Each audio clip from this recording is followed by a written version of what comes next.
Drivers are being squeezed from every direction, higher fuel costs, expanding road charges, clean air zones rolling across the country. Is this really about saving the planet, or are the motorists deliberately being pushed off the road? And is there a deeper, more sinister agenda behind it all?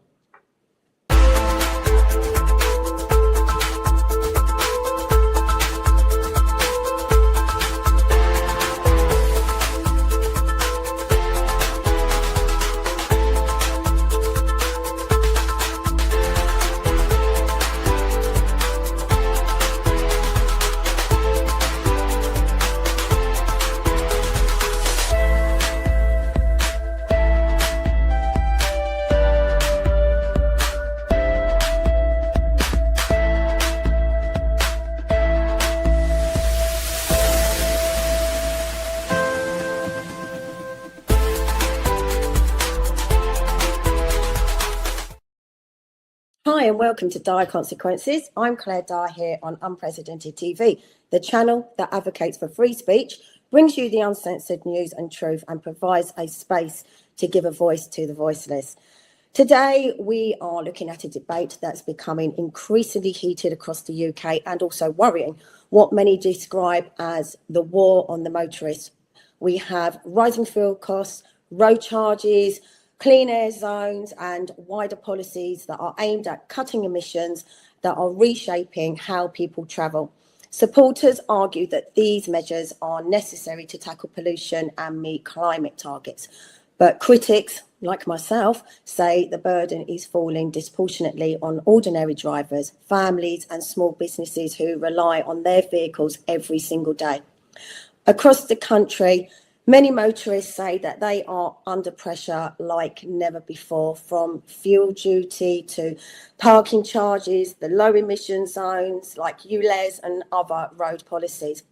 And for some, it's about protecting the environment and modernising transport. For others, it feels like drivers are being unfairly penalised. Joining me to discuss it today is Howard Cox, founder of Fair Fuel UK, a campaign group representing millions of drivers and businesses who believe current policies are unfairly targeting the motorists. Welcome, Howard. I'm fine, Claire. Thanks for having me on. It's good to see you. I know, finally I get you on the show. It's worth the wait. Yeah, I have to say, not through want of trying. And I specifically really wanted you to come on right now because obviously, you know, we've both campaigned against ULEZ, you and obviously through Fair Fuel, and me obviously out on the streets with direct action. But obviously right now we have what they want to call is a fuel crisis, and even I'm being affected by this. And I kind of wanted to know, obviously there's a lot of pressure, isn't there? And I think everyone's feeling the pressure. I know I am. But what is the kind of feedback that you've been getting about what is going on with the fuel prices, obviously going through the roof? Well, exactly that. I mean, obviously what's happening is there's a lot of the fuel supply chain. There's a lot of opportunistic profiteering going on. And there's no need to have an incredible increase in price at the moment. But what is happening is that the fuel supply chain, the wholesalers, the big branded oil companies, less so the retailers are held to very strict contracts by the further up the fuel supply chain by wholesalers, and they have to actually put the prices out on orders of the wholesalers themselves. And so what's happening is that because of this volatility, we're talking about the Strait of Hormuz, which is sometimes it's open, sometimes it's closed. I understand the Americans have actually taken over an Iranian tanker, etc. The Iranians aren't playing ball now in talking, etc., etc. And what's happening is the fuel supply chain are loving all that volatility, and it's an excuse to actually put up prices. And one of the worst prices are going up, of course, is on diesel. It's something like 30 to 40 pence more than petrol, which is completely a con. They are fleecing diesel drivers, and the commercial heartbeat of any economy is diesel. They are being fleeced beyond belief, and next month's inflation figures are going to be absolutely through the roof. See, I actually agree with that, and I'll be honest. You know, do you remember back in the day they were trying to convince everyone to go to diesel because it was cleaner and it was cheaper, and then all of a sudden, you know, for as long as now I can remember, diesel's far more expensive. But I've been saying to people, I mean, I was down at my local garage; they're actually independent, and I said, why on a daily basis in the last couple of weeks is the price of fuel going up? when they've already bought it at the lower price? I mean, I'm not clued up on all of this, but to me, it just makes common sense. They've already bought it in at a lower price and have all these reserves. Why are these retailers suddenly just bumping their prices up? Is it just to cash in? Well, it is to cash in, but it's on orders from further up the fuel supply chain. You're right. I mean, I know of one garage has put up prices 3 times in one day on the same. Exactly. And we're in a situation which, unfortunately, has been going on for years and years and years. When just before the Tories actually left government, I worked with Claire Coutinho, which is Minister of Energy, and we introduced a thing called Pump Watch. And the idea was that every retailer would actually, when they arrive in the morning, open up their garage, they would actually type in and send to an independent analyst, nothing to do with the government, what they're selling the fuel for that day and what they paid for it in wholesale price. And the idea was actually to get a fair look at the prices across the country based on what oil prices really are. Because one of the things we have is, as we know, and you've heard me say this many times before, when oil prices go up, pump prices go up like a rocket. But when oil prices come down, they come down like a feather, and not by the right amount that they went up by. Yeah. The thing is, it's very, very simple, Claire. I mean, this is a market that goes unchecked. Even though it's an essential resource, 37 million drivers in this country. Some people say there's 40 million drivers, but I know that there are 37 million actually driving a car. There's 40 million, I think, actually got licenses. But the fact is, as you said in your very excellent introduction, people need their vehicles, especially the sole trader, the plumber, the electrician, the bricklayer. Well, that kind of slightly moves me on from a personal point of view. Is obviously we initially had the congestion, then we had the LES, then we had ULEZ to Greater London, which has obviously drawn the biggest publicity due to the fact that so many obviously towns and villages in Greater London are actually in the countryside. Then we've got these LTN coming in absolutely everywhere. People are being fined and taxed. Then you'd been pushed from diesel. Now you are being pushed to drive in electric. Now electric have to pay the congestion charge. Now we have fuel prices absolutely skyrocketing, and obviously they're legitimately saying this is down to a war. But do we actually think there is a war on a motorist? Because now our Mayor of London, in the name of net zero, has obviously in his plans for, I'm going to do the Vision Zero, now wants to tax potentially maybe the same as ULEZ. It hasn't actually been agreed, and it's not obviously, it's on the cards, to tax SUVs on the basis of now safety, and claiming that obviously SUVs are a luxury. So for me, obviously, I had a compliant vehicle, so I managed to escape ULEZ, although I still fought it because I believed it was an unfair tax on the poorer people under the guise of emissions. But now he's looking at putting a tax on SUVs under the guise of safety because of their weight and statistically believing they cause more accidents. Now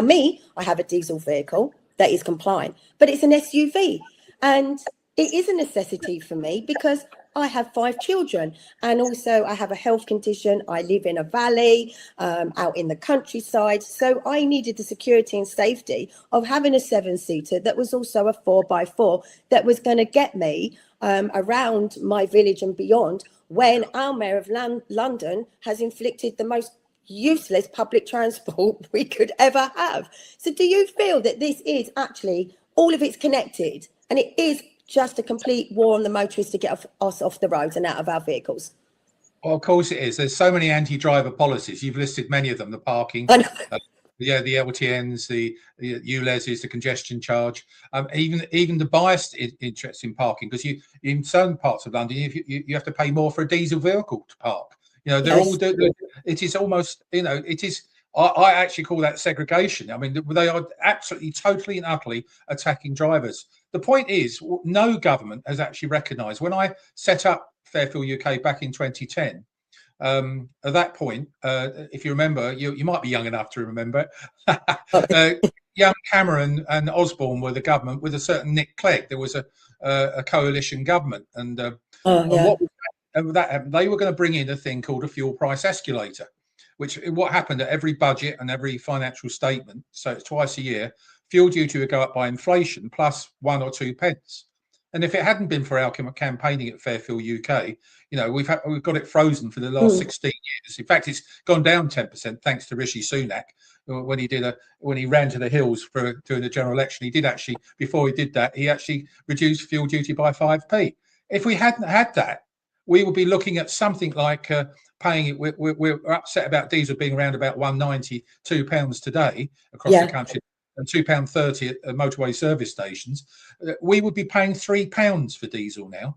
That's what we would be paying for if it wasn't for the campaigning that I was involved with, and I continue to be involved with. And we're still the highest tax drivers in the world, despite having that freeze.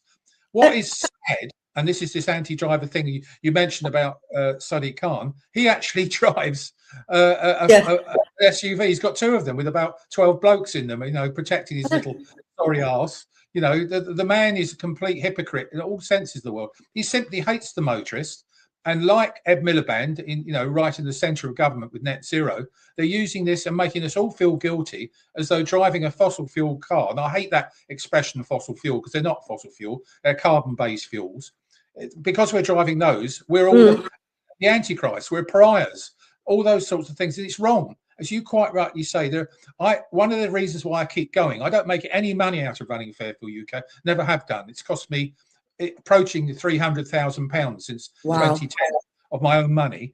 That's, you divide 15 into that. You'll see that doesn't sound as much per year, but I get really motivated, Claire, by when I open an envelope and inside it is a little letter which is shaky handwriting from someone that's nearly 90 years of age and has put 5 £1 coins and a piece of sellotape to say, I'd love to give you more, but I can't, but thank you for what you're doing. And one of the things that really appeals to me is that aspect. The fact is that why I campaign is the fact that governments just simply don't understand the importance of the motorist. And I don't just mean that pensioner going to, but I'm talking about a person going to have chemotherapy or do they need their car to get there? In our latest poll, some people are actually saying they can't afford to go and have chemotherapy. So they're doing it every other week now. And that's impacting things like that. That's what motivates me. And then there's the other thing. My daughter recently got married and she drives a 44-ton truck. And she drives it 7 miles per gallon.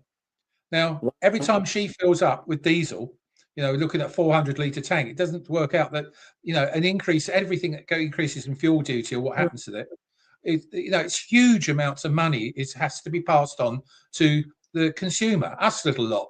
That's why inflation rockets. And every time, we see, inflation figures each month, the next line usually says, oh, it's because pump prices went up or pump prices went down. Inflation is inextricably linked to the cost of fuel, cost of filling up. Again, the government doesn't seem to understand that. And we're the only nation in the world, as a diesel driver, this may not make you very happy, but we're the only nation in the world that really prices diesel more than petrol. Yeah. So the fact that we know that currently right now, obviously we are being overcharged on diesel of the excuse of the fact that there's a war going on, but the government will tell us that it's necessary, but is it actually warranted? Do you believe that the prices should be this high? I mean, I'm talking as a stupid person right now, but... No. You'll find that in most of my experience for the last 15 years, petrol has always been about 7 or 8p higher than it should be, and diesel something like 12p higher than it should be. Those are the sorts of statistics. Now, if we take it now, I reckon that the diesel is something like 40, 50 pence higher than it should be. We are being ripped off to the tune of, no. And this is why I get so upset, because that thing I introduced with Claire Katina called Pump Watch was never fully introduced. It never had legislative teeth. The idea was that I'm all for garages and the fuel supply chain make a decent living, decent profit. But tell us how you calculate it. When oil hits $120 or $95 and its rate is 135 or 133, where does that go into the calculation? So that people like you and me, when we're driving, and and the person, the bricklayer, the plumber, the electrician says, oh, that means I'm going to be paying 3p more next week. I don't mind that, as long as it's transparent and honest. But at the moment, it's not transparent and honest. We are being fleeced relentlessly. and it's going on. And it is part of the war on the motorists, because they all want us to get out of the petrol and diesel cars. We got the 2030 ban coming up, of course, Yes. isn't it? New car, new diesel, new petrol sales. And, I'm fighting that one as well. We just had an article on the screen. It's one that you wrote yourself, because you obviously write articles for some of the papers. What is this one exactly about? Tell me about it a bit. Well, what it is, you can see it's a nice picture they did actually with the thing into a bunch of credit cards. Yeah, I know. I can't take credit for that. I suggested something like that, and the guys there, they did a good job. But I think that was 2021. Crikey, it's 5 years ago, that article. So it's been going on longer, and that was an article fundamentally about us being ripped off at the pumps. But the biggest person that's ripping us off the pumps is the government.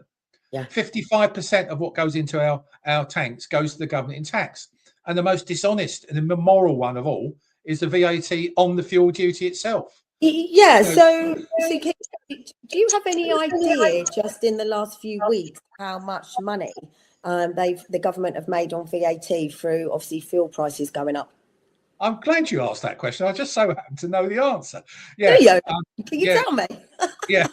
Since March the 1st, the amount of VAT they've, because that's the one that goes up. Fuel duty stays the same. It's 52.95p per litre. So if they use a car less, they get less fuel duty in, obviously. But the VAT is directly related to the whole of the price, the whole of what you put in your tank. And that she's made something in the region of £200 million extra in the last 5 to 6 weeks. Wow. Now, you just think what that's all about. And unfortunately, you and I and the other 37 million drivers in this country have been forced to pay an extra £1.3 billion to fill up our cars in that 5 to 6 weeks because of this Middle East crisis. Now that you know what the words are at the moment, all by design. Yeah. And obviously the war on the motorists, many will believe that, yes, there is a war on the motorists. It's not just a slogan, and it's one part of a much bigger agenda. But then out of that one part, which is the war on the motorists, all of the things that they are doing is all effectively to get us out of our vehicles. And I'll be honest, you were saying about why you feel so strongly about it, and you said about someone not being able to get to the hospital to get chemotherapy, and I actually had a Blade Runner on, he spoke about what his motivation was. It's fine, he got found guilty. There's no hiding. He was in court. He was charged in court. Okay. He got found guilty. So he's free to tell his story, and he doesn't care. And he basically said why he did it, and why in the first instance he obviously started fighting back with direct action against ULEZ. And he said it was the story of somebody local near where he lived who actually couldn't afford to pay the £12.50. And he decided that there wasn't a bus available, and he decided that he would walk to the hospital. And it was the hottest day, I think, of the year. And I think he got heat stroke or something, but he actually collapsed and had a heart attack and died. And he just thought, no, I can't stand by and watch this. And that was the same for me. And I feel a lot of people that they just don't.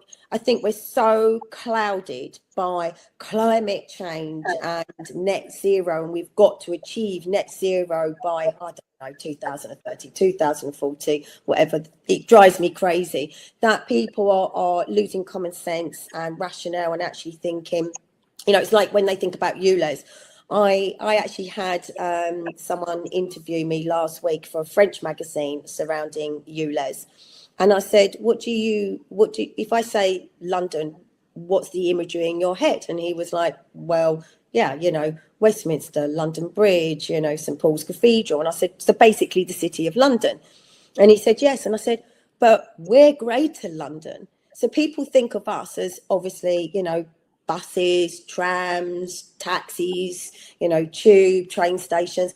So many villages don't have that. We don't have that. And when you've got elderly, disabled people, mentally impaired, and you've got poor public transport, you need your car.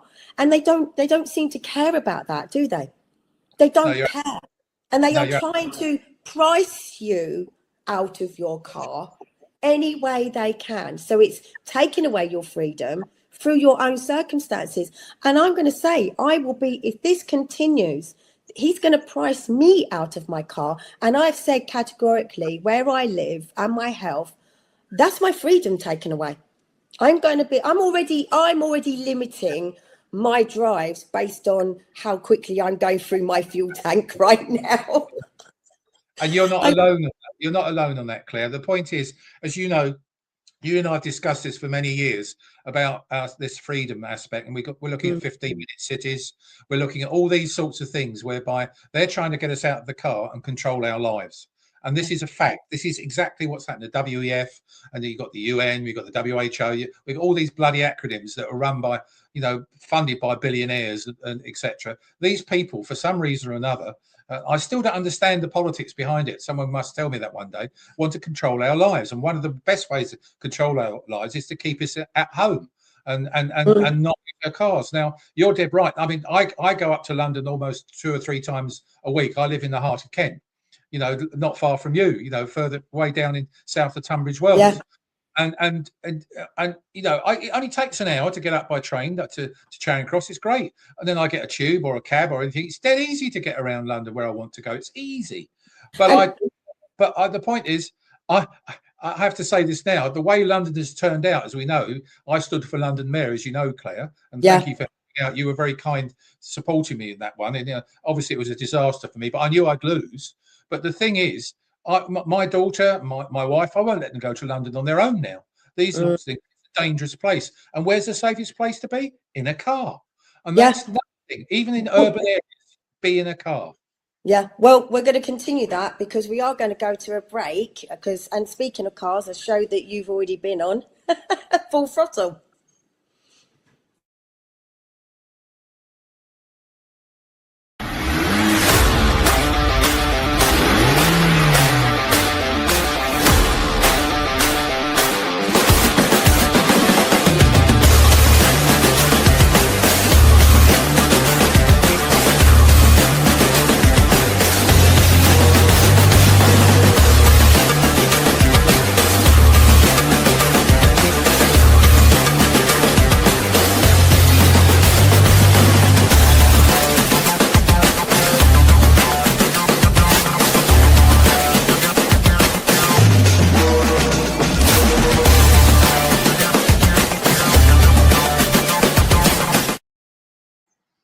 And that's Full Throttle, another show here on Unprecedented TV, which Howard has been on many times, I believe. And I'll just give you something to throw in there, slightly off track. But I used to work for Formula One. Yeah, I did. Bernie Ecclestone, did you? Yes, I did. Yes, I worked for. Do you know he's shorter than me, and I'm 5'1". Everyone's bigger than him. I mean, there's no one. This is when he was married to, I can't pronounce her name, Slavica, and she's about like another 2 foot taller than him. But yes, I did. For my sins, I worked for Formula One. I was very much into motor racing back in the day. I still love a car. That I can't lie. I have a weakness for cars. It's the one thing. I don't care for hair, nails, or anything like that. But I love a car, and I love the sound of the engine. And if we're going to move back to vehicles, electric, never in a million years, they have no soul. No, they literally have no soul. But you were saying how it takes you from where you live, and you're further out, quite a bit further out than me. Well, not that far, but how many miles? Probably about, I don't know, 15 miles. Well, I'm 45 miles from the centre of London, so whatever that works out to be. So I'm about 15 miles from the centre of London. And to put it in perspective, where you live, you don't come in under Greater London. I, unfortunately, come under Greater London and under the Mayor's control. It takes me longer than an hour by public transport to get to London. It's no surprise. It would take me just over an hour, but to drive, I can actually do it in just over an hour, depending on traffic, hour and a half. And again, you're saying about your daughter. I mean, even round here now, because obviously antisocial behaviour and knife crime, which should really be a priority as well for the Mayor of London, also nationally, my doors are locked straight away. I know. And you, Someone asked me the other day when I grew up, because I was born in 1954, and at the end of the 50s and the middle of the 60s, I was brought up in southeast London in a place called Lewisham and mm, New Cross, around that area. And people said, "What was it like?" I said, "It was great. Everyone knew everyone." And despite all the coal coming out of every chimney, there was a lot of smoke flying around the place. You're talking about clean air. God, it wasn't then, but no one cared about it. Everyone knew each other. People used to knock on the back door and say, my mum's name was Jones, and they said, "Joan, can I get a pint of milk out the fridge?" And they just walked in and walked out again. We said, "No problem." Now everything's locked up. Everyone's, scared of their shadows, all that sort. And quite rightly so. I've been mugged twice at Charing Cross. really? And I'm 6'4". Yeah, but it sounds incredible. But the definition of mugging is someone trying to steal something from you. And it was one of these electric scooter guys. On one occasion, it's like an Eastern European, I think it was a person, and I fortunately managed to hold on to my phone. Can't say that, Howard. I know. I'm regularly a racist. It's quite a badge of honour being called a racist this day. Oh, do you know what? I was just talking about this earlier today with my friend. I said, we have got a bit of a problem. I have to dare say, and I actually had a rant about this because I said I'm not allowed to say this, but an immigrant, and it's been going on for months, and he will harass young girls, old women, males, young males, grabbing them, putting an arm around them, trying to get them back to his HMO. The police are very full aware. And I said, but you're not allowed to say this. You're not allowed to. And someone said, if being concerned for the welfare of women and children and their safety now makes me a far right racist, then they said, well, do you know what? Then I'll take that badge, with honour, because that's exactly what I say. I mean, if that means you're looking after your family, your friends, and especially, dare I say it, the weaker sex, I say it in the nicest way. There's a bit of misogyny for you. Definitely. Yeah. No, but seriously, a lot of the women are the ones that are out on the front line, Howard. I know exactly. Well, I work closely with a woman called Sarah White. You might have heard of her. She's one of the Pink Ladies and things. She's become a very dear friend, and we know, and we're in the same political party. But the thing is, some of the things she's told me about what's happened to her, and the people. And this is why she got involved with the ones in Epping. And right across the country, I'm seeing the whole thing. But going back to the car thing, it's important. Well, this is the thing, because I was going to say, there's so many things going on, and actually I say everything's connected. You're talking about far right racists, that's a narrative being pushed. I believe that crime rate is going up deliberately so that we are all in fear, so that we don't want to freely travel about so much, but also so that they can bring in the state surveillance and the CCTV. That then brings us on to ULEZ, pushing ULEZ under emissions. It gets people out of their vehicles, but they're also going to be used for state surveillance. So I definitely believe there is an agenda when it comes to our vehicles and us as motorists to take away our freedoms.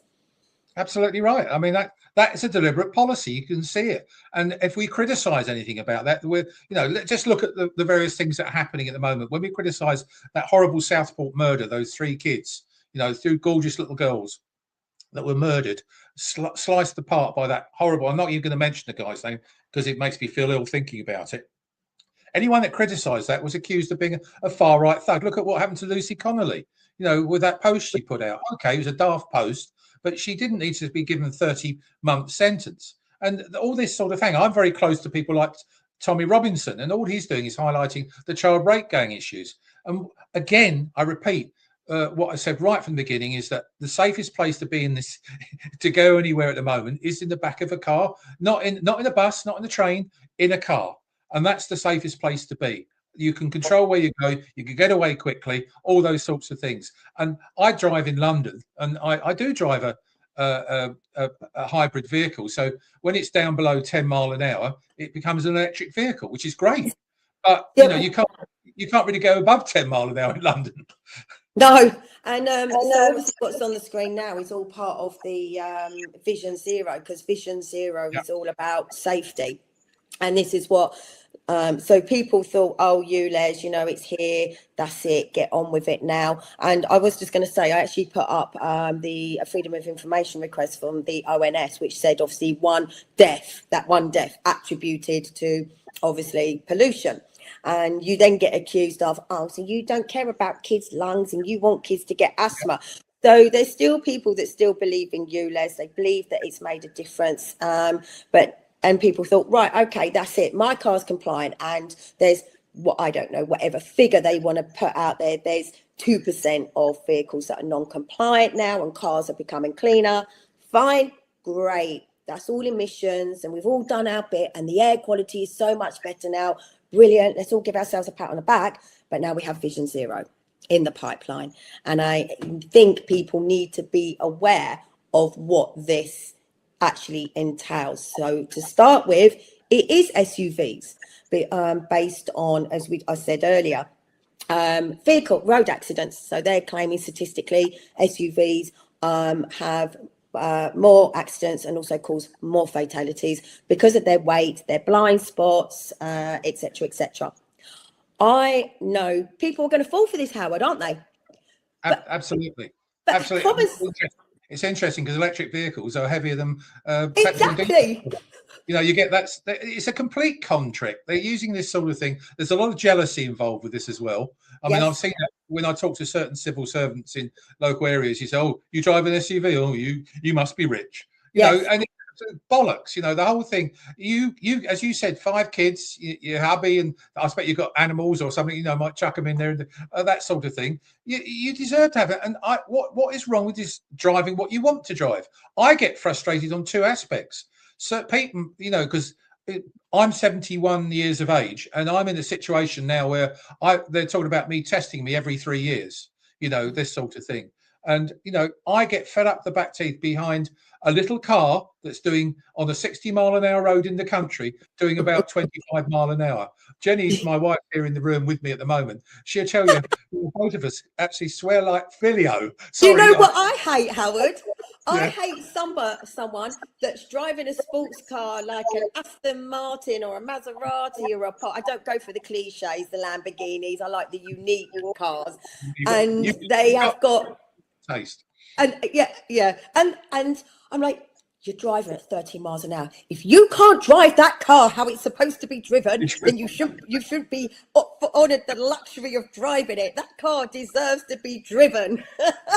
Well, but you're exactly right. But the point is, we should be talking about, because obviously there is dangerous driving, but that's not police now because there's no police on the bloody road. Yeah, and that's that's exactly what I was going to say. Go on, sorry. No, it's. I mean, I like people to be decisive, and I'm not worried about speed. Obviously, we got to be within the limit. All that, even though we get in the roads around here, you get de-restricted roads. You can do 60 mile an hour on a single track road. That's stupid. And yet, on a dual carriageway, you'll find they're doing 20 mile an hour in London. This is the thing. It makes absolutely no sense. And obviously, we've got the picture here of the LTNs. Now, all of these went up during lockdown when nobody was noticing. And now, if you drive down these roads, you get fined, which so many people can't afford, because then it escalates because the fine doubles and then you've got the bailiffs. But not to mention the fact that by taking the vehicles away from all of these back streets, you're actually pushing them onto main roads where they're sitting in more traffic. So they're idling, creating more pollution. There you get your data, because that's where they have their data things. And then, as I say, with the it's common sense. So with the Vision Zero, this whole safety thing, I said the same thing. Now, newer vehicles have all this technology on them now. They're more streamlined. Your indicators will flash at you if there's a vehicle coming up on your near side. You've got your pre-sense, even with the electric vehicles, I think they're more dangerous, by the way, Howard, because they'll brake at nothing. I mean, my car's got pre-sense on it, and apparently, which I clearly know because it will brake for something that's invisible, it can even be affected by a leaf.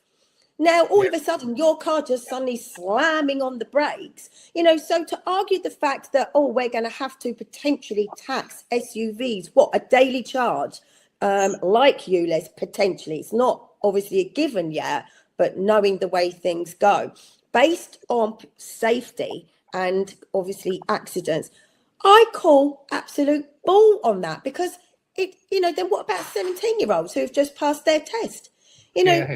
What about over 80-year-olds? No offense, but who probably should have have to take their driving test every year just to make sure that they are still fit to drive, which we don't do that in this country. It's like when we apply for our driving license after 10 years, we're paying £10. What, just to get another card and a new expiry date? Why aren't people having refresher tests to make sure that they are still safe to drive?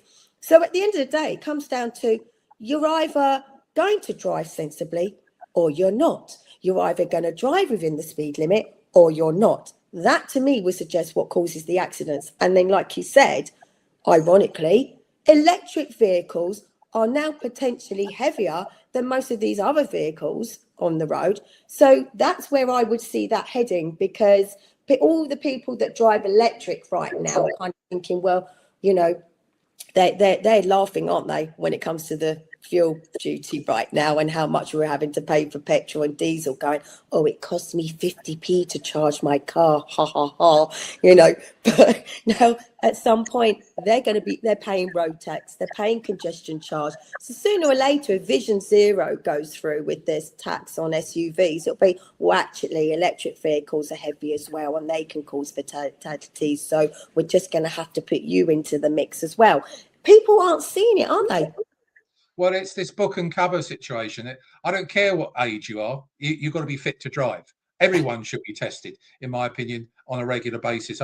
Obviously, I see young, dare I say it, young mums taking their kids to school, parking 4 feet from the curb, dropping them off with the door open, on the main side of the road, people going past without thinking. They don't have that empathy to understanding things. And it's all about reflexes. And my reflexes are fantastic at the moment, but I hope someone will tell me when my reflexes disappear, and my keys away. We did it. My mother-in-law, we took her keys away because she tried to get through a gap, which was actually a little a pedestrian footway. She thought it was a road, and bless her cotton socks. In the end, she recognised that that happened. And I see people, driving who are 25, 30 years of age, driving terribly, not necessarily fast, but terribly. There's a bunch of electric cars. Exactly. That's another story, isn't it? And then, I put up something the other day and people are saying it's our AI, but it's the mining in the Congo. Well, as you know, I've written various things with the Alliance of British Drivers and things. We've written various things about this, about what the whole aspect of whether EVs are truly clean vehicles. They, in production terms, from cradle to grave, they are worse than petrol and diesel. I can guarantee that sort of thing. Just ask all the guys on full throttle. They would tell you exactly that. And I've written reports for that, and I've presented in Parliament to that effect. And the hypocrisy of this. Yes, the tail emissions are zero. Yes, they are. But if they'd allowed, because you've got a diesel, because you don't have to pay ULEZ, yours is Euro 6 standard, which is, and well done. You've done a cracking job on that one. No problem at all. But if we hadn't had these ban targets, and Boris Johnson's got to take a lot of blame for that, because he actually suddenly woke up one morning and said, let's ban new diesel, new petrol car sales down to 2035, and then it went to 2030, and then thank heavens for Sunak, he did listen to our report that ABD and myself and MAG put together, and we moved it to 2035. Great. But it's now back at 2030. Now, my point here is, Claire, it's very simple.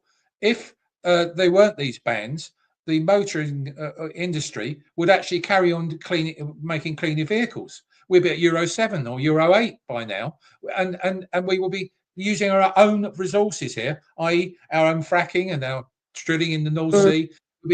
All these sorts of things are common sense. So why the bloody hell is our government doing what they're doing? It can only be because some ideological political control of our lives. I do believe that. I do believe it's an agenda, and I do believe it's mainly just about power, money, and greed. I remember being caught out. I actually did previously have an older 2000. It was a 2016 Mercedes GLS, and it was in the lower tax bracket. It was the 200 odd tax bracket.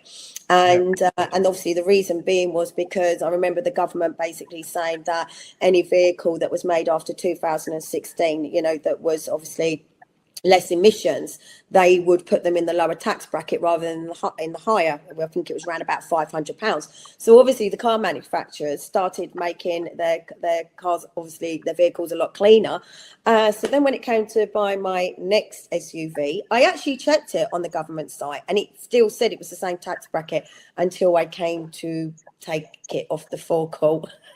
Yeah. 2 days before the end of the month, which I kicked myself for, it was in the higher tax bracket because the government suddenly realised that, oh, we're not making money out of this, so we're gonna scrap that. We know that the car manufacturers are making their cars with less emissions, but we're not getting the money for this now, so we're just gonna forget about it and put them all in the higher tax bracket again, especially newer vehicles. Because I think the way they saw it was, if you can afford to buy a vehicle, I think it was over 40,000, wasn't it?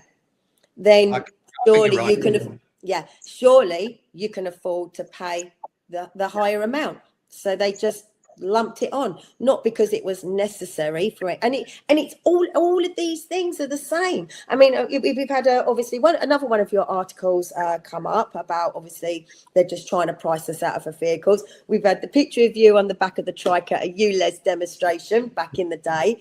I think this is you on the BBC. I mean, as you said, you've literally given your life really to the motorist.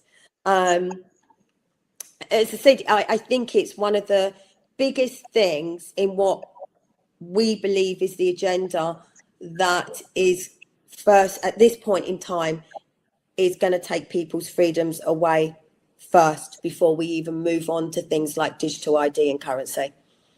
They're already manipulating us through our vehicles. Well, there you go. I mean, the digital ID, I'm actually speaking at a Together thing at Trafalgar Square. I don't know when this is going out, your thing, but in the Saturday after this recording, I'm speaking about that. And the big thing for the motorists is this pay per mile, having the spy in the cab, spy in the car type thing. How are they going to do this? They're relying on the fact that, once a year you have an MOT, but the first 3 years you don't have MOTs on a new car. It just can't work. And you said something just now which brought it home to me. The truth lies in the fact is we're just simply cash cows now. What gets me about it, we were asked to move to electric vehicles, even though we have a national grid that can't charge things up. And as you said, the 50p they boast about it, all that sort of thing. That's all going to change. They're paying the congestion charge. They're already paying pay per mile in 2027. They're going to be doing that. I can't remember the exact figure. Are they definitely? They are definitely doing that. Yeah. Project Detroit. Well, we know already. It's definitely happening. Yeah, it was in the budget. They're doing it 2027. I can't remember the exact details of it, but I think it's something like 3p per mile or something like that. They're going to pay a tax. So they're doing 30 miles. They're paying for every 35 miles. They're paying a quid. That sort of thing. So here we go. Now the idea was the electric vehicle was to save the planet, wasn't it? Yeah. No, it's not. It's to get more cash in for the government, because the most effective way of taxing vehicles is through fuel duty, because the tax collector is the garage. They don't do what we go in there, we just pay and that sort of thing. And the VAT is collected by the garage. All of it's simple. But £1 billion a week is what the motorists in the country pay to the government in Exchequer. And of that one, it's £50 billion a year, but only 18% of it goes back into roads. I get the question. Well, I get this one question asked to me all the time when I say they don't want people driving vehicles, so they want us all out off the roads. And you've just said how much, obviously, the motorists make them. And that's the question I keep. Well, it's actually my dad. He keeps saying to me, I can kind of get what you're saying, because that's what it looks like. He said, but it doesn't make sense, because obviously the government makes so much money out of the motorists. Where would they get that money from? Where would that tax come from? Because they'd lose that money. And that's what I can't answer. Well, can you answer that? Well, it will be. We are going through to the pay per mile situation. About 3-4 years ago, fuel duty generated £34 billion a year. Now that's down to about 27 billion because of electric vehicles are now paying for it, and people are driving less because of the cost of fuel, the cost of VED. We haven't spoken about that one, the tax situation. Well, you mentioned about the tax ban just now. But the thing is that the only way they can do this is pay for the use of the roads. And I'm all for that in many respects, but it cannot be fair. I'm still working on how it could be fair, and that means everyone who uses the road. That means cyclists. They should pay a tax. They should be registered. They should be insured. They should be MOT'd. I do believe they should be insured. I probably would be a little bit fair and say, why? Do they actually damage the roads? Should they pay tax? They definitely should have insurance. No, they don't damage the roads. You're absolutely right. But if they want to drive a road that does not pothole, they could contribute to its maintenance. It's like anything you do. I mean, I don't damage the road with my car, in my opinion, that much, because I drive quite sensibly now. 20 years ago, I was a little road, a terrible driver. I was driving, screeching around corners and all that sort of thing. But I drive sensibly, and it's trucks that do this, and they already pay through the nose. I'm talking about cyclists should contribute to the roads they use. They shouldn't be free of charge. I'll be honest. All of a sudden, and I tried to sort of sit on the fence and look at both sides and be of a critical mind. And I could say, it's like your house. When you renovate your house and decorate it, it's all nice and clean. Come 15 years down the line, things start going wrong and breaking, and the roads are a little bit the same. So I kind of look at it. Our roads round where I live are an absolute state, absolutely everywhere. Potholes seems to be the biggest issue, doesn't it, nationally? Everyone's getting very upset about that. But I kind of said, well, maybe it's kind of their time that, they've been there quite a while. They're obviously due to have some maintenance. But I also can't ignore the fact that electric double-decker buses, obviously the electric vehicles going over and over the roads, I do think that's contributed a lot. So, yes, I've always said from day one, I do think electric vehicles should pay tax, if not actually more tax, because tax was supposed to be for the maintenance of the roads, and they're doing the most damage to the roads. Well, really, the tax should be based on the weight of the vehicle. Simple. That's the way it would work. A cyclist is very light. They pay 50 quid a year to use the road, whereas a double-decker electric bus perhaps should pay, £5,000-10,000 a year to use the road. But don't forget, you think about it, I don't know how many miles you do a year, Claire, but, this sort of thing. But the average motorist does about 7,000 to 8,000 miles a year. I thought it was about 10. No, that's the usual thing for insurance purposes. They say that. So I used to before I started doing all of this. I was a bit of a recluse. People don't believe that I kept myself to myself, and I didn't like to mix with people. But I used to do less than 4,000 miles a year in my car. So my car I could easily afford. Since I've been doing all of this, I'm probably averaging at about 9. Well, definitely. Your activist career, or what, you don't like being called a campaigner, I know that, but you're I like being called a campaigner. All right, sorry. A protester or an activist. Sorry. Or a humanitarian. There you go. Oh, right. Okay, all right, I'll let you off. Yeah, but it's not cheap campaigning, is it? No. I travel around the country. I've been asked to speak in an event in North Yorkshire in next week or sometime, and I'm going up to London again on Saturday. It's all coming out of my pension. Everything I'm doing comes out of my pension. And people don't believe that as well. They think, do you know what? That's the other thing as well, as the apathy. People now just cannot comprehend or even believe for 1 second that anyone could be campaigning or fighting for anything just because they genuinely care. There has to be an ulterior motive. Whether it's you want to be a social media content creator or whether you just, you want to earn money or you want to be an influencer. They just can't believe for 1 second that you're just genuinely doing it. And they don't look beyond that. So as you're saying, how much money you spent over the years for fair fuel. And obviously now you're saying, you're paying out of your pension. I mean, I don't want to ask how old you are, Howard, but obviously, you know. I've already said I was 71. Okay, well, I wasn't going to make you say that publicly, but the simple fact is, you should be enjoying a nice retirement right now and spending your pension on yourself, but you're not. No, you're absolutely right. My wife and I both say that occasionally, but equally, Jenny, I think I can say this, Jenny, can't I? But if I didn't do what I do, I think I'd just probably die. I have to do these things, Or she'd kill you. Yeah, well, she might be, yeah. But I'm so angry what's going on. I'm glad I'm at the end of my life, sort of, because I wouldn't like to be a 20-year-old now growing up in this world, because what have they got to look forward to? It's a very, very sad situation. And going back to what I've been campaigning for, I mean, one reason why I stood for London Mayor wasn't because of my good looks. It's because I had 1.7 million people signed up to Fairfield UK, and Nigel Farage wanted to tap into that. That's the sort of thing. And I said twice I said no. And the third time I said yes, simply because of the ULEZ thing. We've got me so upset, about it, because that really fitted in with my approach to actually fairness, fair fuel, fair driving, all the other things. It affected a lot of people, and people don't Yeah. realise just how many people it's affected.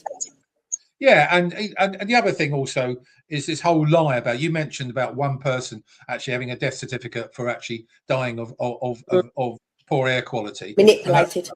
That person lived on the South Circular, and had chronic obstructive pulmonary disease and severe asthma, but he lied and said about 4,000. And were dying. And let me give you this a bit of exclusive here, Claire, for you. I am talking at the moment with a lot of legal people at the moment. I'm talking to some senior barristers. I want to actually prove that Sadiq Khan has lied in public office to pursue his career. And I've spoken to barristers with the evidence I've got. And if you've got some evidence, please give it to me as well. They think we've got a 90% chance of winning. I've just got to raise money to fight the case. This is a criminal one. It's not. I'm going for a criminal. So he'd have to, if we proved it right, he'd have to go to jail.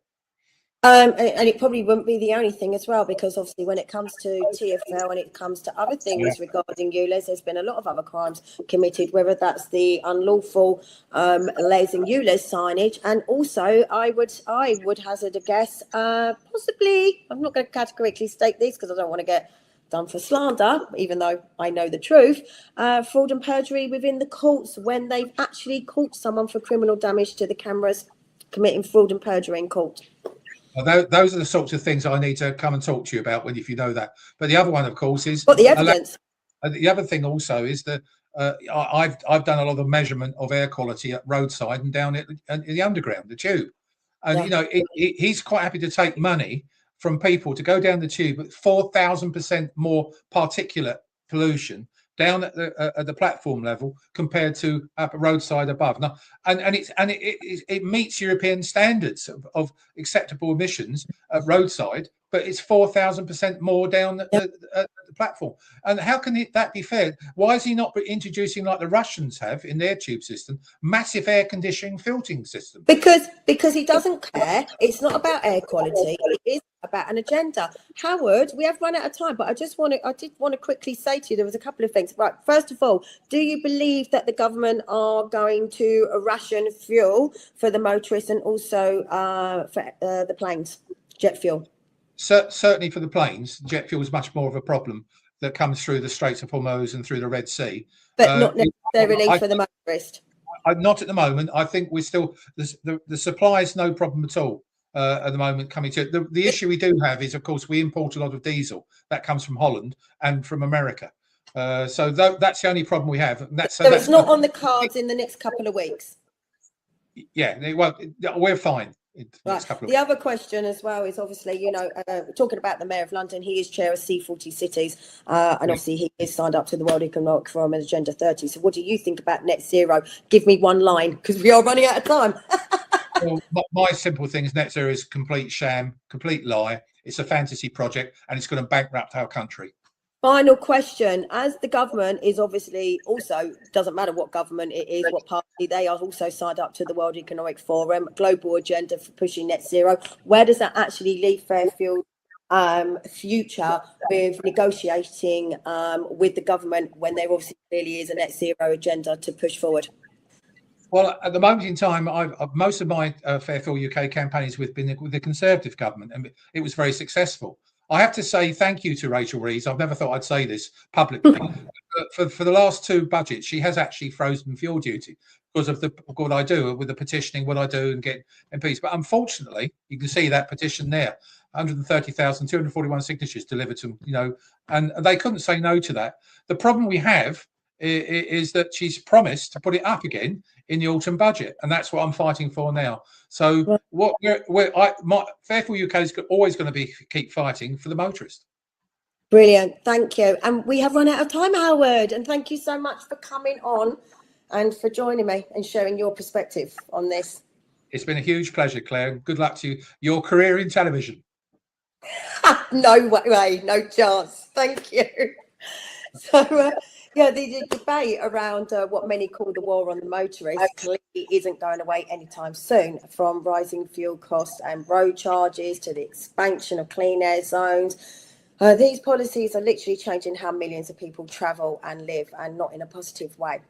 The question many people are now asking is whether this simply is transport policy or part of a much wider direction that is affecting everyday freedoms. And perhaps most importantly, the real question is, will any political party stand up to the Mayor of London and the government and push back, not just against the war on the motorists, but what some see as a much growing war on the people? So thank you for watching Dire Consequences here on Unprecedented TV, the channel that stands for free speech, uncensored news, and giving a voice to the voiceless. And I'm Claire Dyer. Until next time.